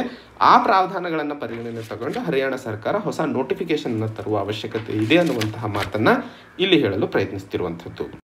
ಮುಂದಿನ article, it's time for industry 4.0. ನೆನ್ಪಿಟ್ಕೊಳ್ಳಿ, ಇದು ಬಹಳ ಇಂಪಾರ್ಟೆಂಟ್ ಆಗಿರುವಂತಹ ಆರ್ಟಿಕಲ್. ಇಂಡಸ್ಟ್ರಿ 4.0 ಏನಿದು? ಇಂಡಸ್ಟ್ರಿ 4.0 ಉದಾಹರಣೆಗೆ ಒಂದು ಉದಾಹರಣೆ ಕೊಡ್ಬೋದು ಇದಕ್ಕೆ. ಸಪೋಸ್ ಕಾರ್ಗಳು ಕಂಪನಿಯಲ್ಲಿ ಮ್ಯಾನುಫ್ಯಾಕ್ಚರ್ ಆಗ್ತವೆ. ಕಾರ್ಗಳು ಕಂಪನಿಯಲ್ಲಿ ಮ್ಯಾನುಫ್ಯಾಕ್ಚರ್ ಆದ ನಂತರ ಅವುಗಳನ್ನು ಮಾರುಕಟ್ಟೆ ಅಥವಾ ಶೋರೂಮಿಗೆ ಒಯ್ದು ಮಾರ್ತಾರೆ. ಮಾರಿದ ನಂತರ ಅದನ್ನು ಜನರು ಕಸ್ಟಮರ್ ಪರ್ಚೇಸ್ ಮಾಡಿಬಿಟ್ಟು ಅದನ್ನು ಉಪಯೋಗಿಸ್ತಾರೆ, ಹೌದಾ? ಉಪಯೋಗಿಸಿದ ನಂತರ ಗೊತ್ತಾಗುತ್ತೆ ಬ್ರೇಕಲ್ಲಿ ಏನಾದರೂ ಪ್ರಾಬ್ಲಮ್ ಐತಾ, ಫ್ಯೂಲಲ್ಲಿ ಏನಾದರೂ ಪ್ರಾಬ್ಲಮ್ ಐತಾ. ಹೀಗೆ ಈ ಸಮಸ್ಯೆ ಬಂದ ನಂತರ ಕಸ್ಟಮರ್ ಅದನ್ನು ತಿಳ್ಕೊಂಡು ಮತ್ತೆ ಶೋರೂಮಿಗೆ ಹೋಗಿ ಹೇಳಬೇಕು. ಶೋರೂಮ್ ತದನಂತರ ಕಂಪ್ನಿಗೆ ವಿಚಾರಿಸುತ್ತೆ. ಕಂಪ್ನಿಗೆ ಹೇಳಿದ್ಮೇಲೆ ಅದು R&D ಟೀಮಿಗೆ ಹೋಗುತ್ತೆ, ಮತ್ತೆ ಆಮೇಲೆ ಅದನ್ನು ಪ್ರೊಡಕ್ಷನಲ್ಲಿ ಮತ್ತೆ ಜಾರಿಗೆ ತರಲಾಗುತ್ತೆ. ಈ ಪ್ರೋಸೆಸ್ ಅನ್ನುವಂಥದ್ದು ಬಹಳ ದೊಡ್ಡ ಮಟ್ಟದಲ್ಲಿ ಕಂಪನಿಗೂ ಲಾಸು, ಬಹಳ ದೊಡ್ಡ ಮಟ್ಟದಲ್ಲಿ ಕಸ್ಟಮರಿಗೂ ಲಾಸು. ಯಾಕಂದರೆ ಇವನು ಇಷ್ಟು ದುಡ್ಡು ಹಾಕಿ ತಗೊಂಡಿರ್ತಾನೆ, ಇಷ್ಟು ದುಡ್ಡು ಹಾಕಿ ಪ್ರೊಡಕ್ಷನ್ ಮಾಡಿರ್ತಾನೆ. ಎರಡೂ ಕಡೆಯಿಂದ ಹೊಡೆತ ಬಿದ್ದಾಗ ಬಹಳ ದೊಡ್ಡ ಮಟ್ಟದಲ್ಲಿ ಮಾರುಕಟ್ಟೆ ಅಸ್ತವ್ಯಸ್ತವಾಗುವಂತಹ ಸಾಧ್ಯತೆಗಳಾಗ್ತವೆ. ಇಂಡಸ್ಟ್ರಿ 4.0 ಇವತ್ತು ತಂತ್ರಜ್ಞಾನ ಅನ್ನುವಂಥದ್ದು ಬಹಳ ದೊಡ್ಡ ಮಟ್ಟದಲ್ಲಿ ಬೆಳೆದಂತಹ ಸಂದರ್ಭದಲ್ಲಿ ಈ ಒಂದು 4.0 ಅಡಿಯಲ್ಲಿ ಇಲ್ಲಿ ಬ್ರೇಕ್ ಮತ್ತು ಫ್ಯೂಲಲ್ಲಿ ಆದಂತಹ ಸಮಸ್ಯೆ ರಿಯಲ್ ಟೈಮಲ್ಲಿ, ಅಂದರೆ ಈಗ ಸೆನ್ಸರ್ಗಳು ತುಂಬ ಚೀಪಾಗಿದ್ದಾವೆ, ಕ್ಲೌಡ್ ಕಂಪ್ಯೂಟಿಂಗ್ ತುಂಬ ಚೀಪಾಗಿದೆ. ಇವು ತಂತ್ರಜ್ಞಾನ ಚೀಪಾಗಿರೋದ್ರಿಂದ ಕಾರಲ್ಲೇ ಇವುಗಳನ್ನು ಅಳವಡಿಕೆ ಮಾಡಿ ಬರುವಂತಹ ಸಮಸ್ಯೆ ಪದೇ ಆದಾಗ ಅದರ ಮಾಹಿತಿ ನೇರವಾಗಿ ಕಂಪನಿಗೆ ಹೋಗುತ್ತೆ. ಕಂಪನಿಯವರು ಇದು ಆ ಸಮಸ್ಯೆ ಜಾಸ್ತಿ ಆಗ್ತಾ ಇದೆ ಅಂತ ಹೇಳಿ ಅದು ಡೈರೆಕ್ಟಾಗಿ R&D ಟೀಮಿಗೆ ಹೋಗಿಬಿಟ್ಟು ಅಲ್ಲಿ ಆರ್ಟಿಫಿಷಿಯಲ್ ಇಂಟೆಲಿಜೆನ್ಸ್ ಆಧಾರದ ಮೇಲೆ ಡಿಸೈನ್ನಲ್ಲಿ ಆಟೋಮೆಟಿಕ್ ಬದಲಾವಣೆಗಳನ್ನು ಮಾಡಲಾಗುತ್ತೆ. ಮಾಡಿ ಮುಂದೆ ಮತ್ತೆ ಬರುವಂತಹ ಹೊಸ ಪ್ರಾಡಕ್ಟ್ನಲ್ಲಿ ಈ ಸಮಸ್ಯೆ ಬರದೇ ಇರೋ ಹಾಗೆ ಪ್ರಾವಧಾನಗಳನ್ನು ಅಥವಾ ಸಿಚುವೇಶನನ್ನು ಕ್ರಿಯೇಟ್ ಮಾಡಬಹುದು. ಈ ಒಂದು ವ್ಯವಸ್ಥೆ ಅಥವಾ ತಂತ್ರಜ್ಞಾನವನ್ನು ಬಳಸಿ ರಿಯಲ್ ಟೈಮ್ ಬೇಸಿಸ್ ಮೇಲೆ ಕಸ್ಟಮರ್ನ ಸಮಸ್ಯೆ ಕಂಪನಿಗೆ ತಿಳಿಸಿ, ಅಂದರೆ ಆರ್ಟಿಫಿಷಿಯಲ್ ಇಂಟೆಲಿಜೆನ್ಸ್ ಡಿಸೈನ್ನಲ್ಲಿ ಅನುಕೂಲವಾಗುವಂತೆ ಬದಲಾವಣೆಗಳನ್ನು ಮಾಡಿ ಮತ್ತೆ ಹೊಸ ಪ್ರಾಡಕ್ಟ್ನಲ್ಲಿ ಈ ರೀತಿಯ ಸಮಸ್ಯೆಗಳು ಬರದೇ ಇರುವಂತಹ ಸಿಚುವೇಶನನ್ನು ಕ್ರಿಯೇಟ್ ಮಾಡುವಂಥದ್ದೇ ಇಂಡಸ್ಟ್ರಿ 4.0 ಅನ್ನುವಂಥದ್ದನ್ನು ನೆನ್ಪಿಟ್ಕೋಬೇಕು. ಸೊ ಕಾನ್ಸೆಪ್ಟ್ ಅರ್ಥ ಆದಮೇಲೆ ಇಲ್ಲಿ ಮುಖ್ಯವಾಗಿ ಅರ್ಥ ಮಾಡ್ಕೊಳ್ಳಬೇಕಾಗಿರುವಂಥದ್ದು ಈ ಇಂಡಸ್ಟ್ರಿ 4.0 ಅನ್ನುವಂತಹ ಮಾತನ್ನು ಅಥವಾ ಪದವನ್ನು ಕೊಟ್ಟಿರುವಂಥದ್ದು ಜರ್ಮನಿಯವರು. ಸೊ ಜರ್ಮನಿ ಸರ್ಕಾರ 2011ರಲ್ಲಿ ಈ ಒಂದು ಇಂಡಸ್ಟ್ರಿ 4.0 ಅನ್ನುವಂತಹ ಕಾನ್ಸೆಪ್ಟ್ ಬಗ್ಗೆ ಮಾತಾಡಿತ್ತು. ಯಾಕಂದರೆ ತಂತ್ರಜ್ಞಾನ ಬೆಳೀತಾ ಇರುವಂತಹ ನಿಟ್ಟಿನಲ್ಲಿ internet of things, cyber physical system, ಹಾಗೂ ವರ್ಚುವಲ್ ರಿಯಾಲಿಟಿ, ಡೇಟಾ ಅನಾಲಿಟಿಕ್ಸ್ ಇವೆಲ್ಲವೂ ದೊಡ್ಡ ಮಟ್ಟದಲ್ಲಿ ಬೆಳೆದಿರುವಂತಹ ನಿಟ್ಟಿನಲ್ಲಿ ಇವುಗಳನ್ನು ಮ್ಯಾನುಫ್ಯಾಕ್ಚರಿಂಗ್ ಇಂಡಸ್ಟ್ರಿಯಲ್ಲಿ ಅಳವಡಿಸಿದಾಗ ಡೇಟಾ ಡ್ರಿವನ್ ಇನ್ಫಾರ್ಮೇಷನ್ ಹಾಗೂ ಡಿಸಿಷನ್ಸ್ಗಳನ್ನು ತಗೊಳ್ಳಲು ಸಾಧ್ಯವಾಗುತ್ತದೆ ಅನ್ನುವಂಥದ್ದು. ಆ್ಯಂಡ್ ಈ ಒಂದು ಇಂಡಸ್ಟ್ರಿ 4.0ನ ಭಾರತದಲ್ಲಿ MSME ಸೆಕ್ಟರ್ಗಳ ಜೊತೆ ಇಂಟಿಗ್ರೇಟ್ ಮಾಡುವಂತಹ ವಿಷಯದ ಬಗ್ಗೆ ಈ ಆರ್ಟಿಕಲ್ನಲ್ಲಿ ನಾವು ಮುಖ್ಯವಾಗಿ ಮಾತಾಡ್ತಾ ಇರುವಂಥದ್ದು. ಸೊ ಇಲ್ಲಿ MSME ಅಂದ್ರೇನು? ಮೈಕ್ರೋ, ಸ್ಮಾಲ್ ಮತ್ತು ಮೀಡಿಯಂ ಎಂಟರ್ಪ್ರೈಸಸ್ಗಳನ್ನು ನಾವಿಲ್ಲಿ ಒಳಪಡಿಸ್ಕೊತಾ ಇದ್ದೀವಿ. ಇವತ್ತು ಎಕನಾಮಿಕ್ ಸರ್ವೆ 2021 ಪ್ರಕಾರ, ಈ ಫ್ಯಾಕ್ಟ್ ನೆನ್ಪಿಟ್ಕೋಬೇಕು, ಬಹಳ ಇಂಪಾರ್ಟೆಂಟ್ ಆಗಿರುವಂಥದ್ದು. ಈ ಒಂದು ಸರ್ವೆಯ ಪ್ರಕಾರ 2020-21 ಪ್ರಕಾರ ದೇಶದಲ್ಲಿ ಒಟ್ಟು 6 ಕೋಟಿ MSME ಸೆಕ್ಟರ್ಗಳು ಒಟ್ಟು 11 ಕೋಟಿ ಜನರಿಗೆ ಉದ್ಯೋಗಾವಕಾಶಗಳನ್ನು ಕಲ್ಪಿಸ್ತಾ ಇದೆ. ಈ 6 ಕೋಟಿ MSMEಗಳು ಸುಮಾರು 30% ಕಾಂಟ್ರಿಬ್ಯೂಷನನ್ನು GDP ಭಾರತದ ಆರ್ಥಿಕ ವ್ಯವಸ್ಥೆಗೆ ಮಾಡ್ತಾ ಇರುವಂಥದ್ದು. ಆ್ಯಂಡ್ ಇದರಲ್ಲಿ ಅರ್ಧಕ್ಕಿಂತ ಹೆಚ್ಚು ರಫ್ತಾಗ್ತಾ ಇರುವಂತಹ ವಸ್ತುಗಳಲ್ಲಿ MSMEಗಳ ಪಾತ್ರ ಇದೆ. ಅಂದರೆ ಇಷ್ಟು ದೊಡ್ಡ ಮಟ್ಟದಲ್ಲಿ ನಡೀತಾ ಇರುವಂತಹ MSMEಯನ್ನು ಅಪ್ಗ್ರೇಡ್ ಮಾಡೋದ್ರಿಂದ ಲಾಭ ಇನ್ನೂ ಎಷ್ಟಾಗಬಹುದು ಅಂತ ಹೇಳಿ ಊಹಿಸುವಂತಹ ಮಾತನ್ನು ಇಲ್ಲಿ ಹೇಳ್ತಾ ಇರುವಂಥದ್ದು. ಇವೆಲ್ಲವನ್ನು ನೋಡಿದಾಗ MSME ಭಾರತದ ಆರ್ಥಿಕ ವ್ಯವಸ್ಥೆಯ ಬೆನ್ನೆಲುಬಾಗಿ ನಿಲ್ಲುವಂತಹ ಸೂಚನೆಗಳು ಮುಂದಿನ ದಿನಗಳಲ್ಲಿ ನಾವು ನೋಡಬಹುದು. ಇವತ್ತು ಭಾರತದಲ್ಲಿ ಇರುವಂತಹ 95% ಕಾರ್ಖಾನೆಗಳು MSME ಸೆಕ್ಟರ್ಗೆ ಸೇರಿದಂಥದ್ದು. 45% ಮ್ಯಾನುಫ್ಯಾಕ್ಚರಿಂಗ್ ಔಟ್ಪುಟ್ ಇವತ್ತು ದೇಶದಲ್ಲಿ ನಾವು ಏನು ಕಾಣ್ತಾ ಇದ್ದೀವೋ ಅದು MSMEಯಿಂದ ಬರ್ತಾ ಇರುವಂಥದ್ದು. ದೇಶದಲ್ಲಿ ಇರುವಂತಹ 40% ವರ್ಕ್ಫೋರ್ಸ್ MSMEಯಲ್ಲಿ ಇದೆ. ಸೊ ಇವೆಲ್ಲವನ್ನು ನೋಡಿದಾಗ MSMEಯನ್ನು ಇಂಡಸ್ಟ್ರಿ 4.0 ಜೊತೆ ಇಂಟಿಗ್ರೇಟ್ ಮಾಡಿದಾಗ ಇನ್ನೂ ಎಷ್ಟರ ಮಟ್ಟಿಗೆ ಇದನ್ನು ಬೆಳೆಯುವಂತಹ ಅವಕಾಶಗಳಿದ್ದಾವೆ ಅನ್ನುವಂಥದ್ದನ್ನು ಇಲ್ಲಿ ಮಾತಾಡ್ತಾ ಇರುವಂಥದ್ದು. ಬಟ್ ಈ ಇಂಡಸ್ಟ್ರಿ 4.0ವನ್ನು MSMEಗಳ ಜೊತೆ ಒಗ್ಗೂಡಿಸಬೇಕು ಅಂತಂದರೆ ಒಂದಿಷ್ಟು ಚಾಲೆಂಜಸ್ಗಳಿದ್ದಾವೆ. ಏನವು ಚಾಲೆಂಜಸ್ಗಳು? ಮೊದಲನೇದು, MSME ಸೆಕ್ಟರ್ನಲ್ಲಿ ಇರುವಂತಹ ವ್ಯಕ್ತಿಗಳು ಇದರ ಬಗ್ಗೆ ಅವೇರ್ನೆಸ್ ಇಲ್ಲದೆ ಇರುವಂತಹ ಕಾರಣಕ್ಕೆ ಇದರ ಲಾಭಗಳನ್ನು ಅರ್ಥೈಸಿಕೊಳ್ಳಲು ಸಾಧ್ಯವಾಗೋದಿಲ್ಲ. ಅವರು ಮುಖ್ಯವಾಗಿ ತಂತ್ರಜ್ಞಾನ ಅಂತಂದರೆ ಇದು ಬಹಳ ದೊಡ್ಡ ಮಟ್ಟದಲ್ಲಿ ಲಾಸ್ ಅಥವಾ ಇದು ನಮ್ಮನ್ನು ಸುಟ್ಟಾಕುತ್ತೆ ಅನ್ನುವಂಥದ್ದೇ ಆಲೋಚನೆ ಜಾಸ್ತಿ ಇರುತ್ತೆ ಜನರಲ್ಲಿ. ಎರಡನೇದು, ಯಾವುದೇ ಹೊಸ ತಂತ್ರಜ್ಞಾನವನ್ನು ನಡೀತಾ ಇರುವಂತಹ ಸಿಸ್ಟಮ್ನಲ್ಲಿ ಇಂಪ್ಲಿಮೆಂಟ್ ಮಾಡಬೇಕಂದ್ರೆ ಅದಕ್ಕೊಂದಿಷ್ಟು ಹಣ ಹಾಕಲೇಬೇಕಾಗುತ್ತೆ. ಸೊ ಇಲ್ಲಿ ಹೈಯರ್ ಇನ್ವೆಸ್ಟ್ಮೆಂಟ್ ಮಾಡೋ ಅವಶ್ಯಕತೆ ಅಥವಾ ಫೈನಾನ್ಷಿಯಲ್ ಇನ್ವೆಸ್ಟ್ಮೆಂಟ್ ಮಾಡಬೇಕಾಗುತ್ತೆ ಅನ್ನುವಂಥದ್ದು ಒಂದು ಭಯ ಆಗಿರುತ್ತೆ. ಮೂರನೇದು, ಸರ್ಕಾರವೂ ಸಹ ಯಾವುದೇ ರೀತಿಯ ಪ್ರಾವಧಾನಗಳು ಅಥವಾ ಮಸೂದೆಗಳನ್ನು MSMEಗಳು ಈ ಇಂಡಸ್ಟ್ರಿ 4.0 ಜೊತೆಯಲ್ಲಿ ಇಂಟಿಗ್ರೇಟ್ ಆಗೋದಕ್ಕೆ ಅವಕಾಶ ಹಾಗೂ ಅನುಕೂಲಗಳನ್ನು ಮಾಡಿಕೊಡ್ತಾ ಇಲ್ಲ ಅನ್ನುವಂಥದ್ದು. ಸೊ ಇವೆಲ್ಲವನ್ನು ನೋಡಿದಾಗ ಜನರಲ್ಲಿ ಈ ಟೆಕ್ನಾಲಜಿಯನ್ನು ಇಂಟಿಗ್ರೇಟ್ ಮಾಡುವಂಥದ್ದು ಒಂದು ಸ್ವಲ್ಪ ಕಷ್ಟ ಆಗಿರುವಂಥದ್ದೇ. ಬಟ್ ಇದನ್ನು ಮಾಡಿದ್ದಲ್ಲಿ MSMEಗಳು ಇನ್ನೂ ಹೆಚ್ಚಿನ ಕಾಂಪಿಟೇಟಿವ್ ಆಗಿ ಬೆಳೆಯಲು ಸಾಧ್ಯವಾಗುತ್ತೆ. ಈ ಒಂದು ವ್ಯವಸ್ಥೆಯನ್ನು ಉಪಯೋಗಿಸೋದ್ರಿಂದ ಮುಖ್ಯವಾಗಿ ನಾವು ಹೈ ಕ್ವಾಲಿಟಿ ಪ್ರಾಡಕ್ಟ್ಸನ್ನು ಡೆವಲಪ್ ಮಾಡಬಹುದು. ಇವತ್ತು 45% ಮ್ಯಾನುಫ್ಯಾಕ್ಚರಿಂಗ್ ಔಟ್ಪುಟ್ ಏನು ನಾವು ಇವತ್ತು ತೋರಿಸ್ಕೊತಾ ಇದ್ದೀವೋ ಇದನ್ನು ಇನ್ನೂ ಹೆಚ್ಚಿಗೆ ಬೆಳೆಸಬಹುದು. ಮತ್ತು ನಾನು ಹೇಳಿದೆ, ರಫ್ತಿಗೆ ಸಂಬಂಧಿಸಿದಂತೆ ಭಾರತದಲ್ಲಿ 30%ಕ್ಕಿಂತ ಹೆಚ್ಚು GDPಗೆ ಏನು ಕಾಂಟ್ರಿಬ್ಯೂಟ್ ಮಾಡ್ತಾ ಇದೆಯೋ ಅರ್ಧಕ್ಕಿಂತ ಹೆಚ್ಚು ಸಾಮಾನುಗಳು ಏನು ಪ್ರಪಂಚ ಮಟ್ಟದಲ್ಲಿ ಹೋಗ್ತಾ ಇದ್ದಾವೋ ಅದನ್ನು ಇನ್ನೂ ಹೆಚ್ಚಿಗೆ ಬೆಳೆಸಬಹುದು. ಯಾಕಂದರೆ ಹೈ ಕ್ವಾಲಿಟಿ ಇದ್ದಾಗ ಪ್ರಪಂಚದ ಮಾರುಕಟ್ಟೆಯಲ್ಲಿ ಅದಕ್ಕೆ ಬೆಲೆ ಬಂದೇ ಬರುತ್ತೆ. ಡೆಲಿವರಿ ಟೈಮಿಂಗ್ಸು, ಫ್ಲೆಕ್ಸಿಬಿಲಿಟಿ ಹೆಚ್ಚಳ ಆಗುತ್ತೆ. ಅವೆಲ್ಲ ನೋಡ್ಕೊಂಡಾಗ ಭಾರತ ಇಂಡಸ್ಟ್ರಿ 4.0 ಒಳಪಡಿಸಿಕೊಳ್ಳಲೇಬೇಕು. ಸೊ MSMEಗಳನ್ನು ಹೇಗೆ ಇಂಡಸ್ಟ್ರಿ 4.0 ಜೊತೆಯಲ್ಲಿ ಇಂಟಿಗ್ರೇಟ್ ಮಾಡುವ ಅವಕಾಶಗಳಿದ್ದಾವೆ ಅನ್ನುವಂಥದ್ದನ್ನು ಅರ್ಥೈಸ್ಕೊಂಡು ಆ ನಿಟ್ಟಿನಲ್ಲಿ ಸರ್ಕಾರ ಕೆಲಸ ಮಾಡುವ ಅವಶ್ಯಕತೆ ಇದೆ ಅನ್ನುವಂತಹ ಮಾತನ್ನು ಇಲ್ಲಿ ಹೇಳ್ತಾ ಇರುವಂಥದ್ದು. ಸೊ ಇದು ಇವತ್ತಿನ ಸುದ್ದಿ ವಿಶ್ಲೇಷಣೆಗಳೇ ಅಥವಾ ಎಡಿಟೋರಿಯಲ್ಸ್ಗಳು. ಮುಖ್ಯವಾಗಿ ಸುದ್ದಿ ವಿಶ್ಲೇಷಣೆಗೆ ಸಂಬಂಧಿಸಿದಂತೆ ಇನ್ನೊಂದು ವಿಡಿಯೋ ಇದೆ, ಹಾಗೂ ಈ ಒಂದು ವಿಷಯಕ್ಕೆ ಕರೆಂಟ್ ಅಫೇರ್ಸಿಗೆ ಸಂಬಂಧಿಸಿದಂತೆ ತಮಗೆ ಕನ್ನಡ ನೋಟ್ಸ್ಗಳು ಹಾಗೂ ಒಂದಿಷ್ಟು ಟೆಸ್ಟ್ ಸೀರೀಸ್ಗಳು, ಪ್ರೋಗ್ರಾಮ್ಸ್ಗಳು ಮುಂದಿನ ದಿನಗಳಲ್ಲಿ ಶುರು ಮಾಡ್ತೀವಿ. ಇನ್ನೂ ಹೆಚ್ಚಿನ ಮಾಹಿತಿ ಬೇಕಾಗಿದ್ದಲ್ಲಿ ದಯವಿಟ್ಟು ಗುರುದೀಕ್ಷಾ IASನ ಆ್ಯಪ್ನ ಡೌನ್ಲೋಡ್ ಮಾಡ್ಕೊಳ್ಳಿ. ಆ ಒಂದು ಆ್ಯಪ್ ಜೊತೆ ಕನೆಕ್ಟೆಡ್ ಇರಿ. ತಮಗೆ ದಿನಗಳಲ್ಲಿ ಈ ಎಕ್ಸಾಮಿನೇಷನ್ನ ಹೇಗೆ ಸಿಂಪ್ಲಿಫೈ ಮಾಡ್ಕೋಬೇಕು, ಹೇಗೆ ತಯಾರಿಯನ್ನು ಮಾಡಬೇಕು ಅನ್ನುವಂತಹ ವಿಷಯಕ್ಕೆ ಸಂಬಂಧಿಸಿದಂತೆ ಹೆಚ್ಚಿನ ಮಾಹಿತಿಗಳನ್ನು ತಮಗೆ ತಲುಪಿಸ್ತೀವಿ. ಸೊ ತಮ್ಮ ಆರೋಗ್ಯವನ್ನು ಚೆನ್ನಾಗಿ ಕಾಪಾಡ್ಕೊಳ್ಳಿ, ಚೆನ್ನಾಗಿ ತಯಾರಿಕೆಯನ್ನು ನಡೆಸಿ ಅಂತ ಹೇಳ್ತಾ ಇವತ್ತಿನ ಈ ಸಂಚಿಕೆಯನ್ನು ಇಲ್ಲಿಗೆ ಮುಗಿಸ್ತೇನೆ. ಜೈ ಹಿಂದ್, ಜೈ ಕರ್ನಾಟಕ.